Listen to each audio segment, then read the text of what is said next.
तो hi everyone, welcome back to my channel. आज हम लोग सॉल्व करेंगे लीड कोड का प्रॉब्लम ऑफ द डे, जिसका जो क्वेश्चन है कि delete leaves with a given value. तो बेसिकली हमें लीफ नोड को डिलीट करना है अगर वो लीफ नोड का वैल्यू हमारे गिवन टारगेट वैल्यू के इक्वल आता है। ठीक है, तो फिर लेट्स राइट द कोड, और जैसे जैसे मैं कोड को लिखते जाऊंगी उसके अकॉर्डिंग मैं आपको एक्सप्लेन करते जाऊंगी कि मैंने ये पर्टिकुलर लाइन मैंने क्यों लिखा। Okay, so let's start. ठीक है, तो सबसे पहले हम एक फंक्शन लिखने वाले हैं, that is remove leaf node, जिसका हमने दो पैरामीटर्स लिया है। पहला है हमारा रूट, दूसरा है क्या हमारा टारगेट। ठीक है, तो सबसे पहले तो हम अपना बेस केस लिखेंगे। We'll write our base case. हमारा बेस केस ये होगा कि अगर मान लो हमारा जो रूट है वही नल है, तो ऑब्वियसली हमारा आउटपुट भी नल आएगा। ठीक है, so if root is equal equal to null, then will return null. ठीक है, विल रिटर्न नल। ये हो गया हमारा बेस केस। अब उसके बाद अब क्या करेंगे, we'll do a recursive call for both the things, for root का लेफ्ट भी एंड फॉर रूट का राइट भी। ठीक है, root left is equal to, ये सेम फंक्शन जो है इसको हम लोग यहाँ पर कॉपी पेस्ट करेंगे और इसके अंदर हम वैल्यूज क्या डालेंगे, क्योंकि हम रूट का लेफ्ट लिख रहे हैं, so we'll write your root left and then target. ठीक है, उसके बाद we'll write your root right, that will be equal to again same function, then here it will be root right, then again target। ठीक है, ये हो गया हमारा दोनों रिकर्सिव कॉल डन। एंड उसके बाद हमें कंडीशन बेसिकली चेक करनी है, जो हमारा जो मेन कंडीशन है वो, कि अगर हमें बेसिकली ये चेक करना है, चेक करो कि क्या वो लीफ नोड है।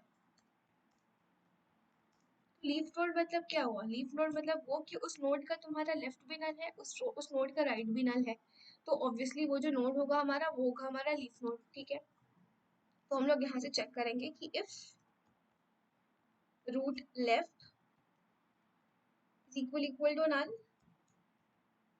And root right is equal to null, अगर जब ये दोनों कंडीशन ट्रू होती है, और इसके साथ साथ हमें एक और कंडीशन भी चेक करना है, नल वाला कंडीशन भी चेक करना है और ये भी चेक करना है कि and it is equal to the target. और अगर वो टारगेट के भी इक्वल है, मतलब root val is equal to हमारा वो जो टारगेट गिवन है वो, अगर ये तीनों कंडीशन अगर मान लो हमारी ट्रू होती है, then we have to return null, मतलब हम उसको नल कर देंगे। ठीक है, और एट द एंड जब ये सब कुछ जब हमारा खत्म हो जाएगा हम सिंपली अपना रूट रिटर्न कर देंगे, रिटर्न द रूट। ठीक है, let's run this code. Okay, so it's passing all the test cases. Let me submit this code.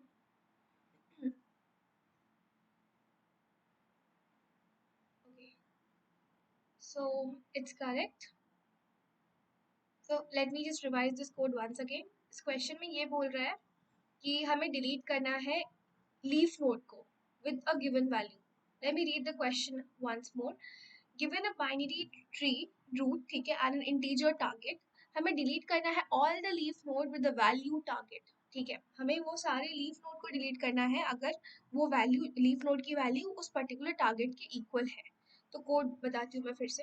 ठीक है, कोड में हमने ऐसे किया कि पहले हमने एक फंक्शन बनाया, ठीक है, रिमूव लीफ नोड, आप कुछ भी नाम दे सकते हो ऑब्वियसली, जिसमें हमने पैरामीटर्स डाला रूट एंड टारगेट। ठीक है, हमने इसमें बेस केस सबसे पहले लिया कि अगर सपोज कर तुम्हें किसी लीफ नोड को तुम्हें डिलीट करना है, एक ट्री है उसमें तुमको लीफ नोड तक जाना है, और अगर वो उस वैल्यू से मैच करे तुमको उस वैल्यू को डिलीट, उस रूट नोड को, सॉरी उस लीफ नोड को तुम्हें डिलीट करना है।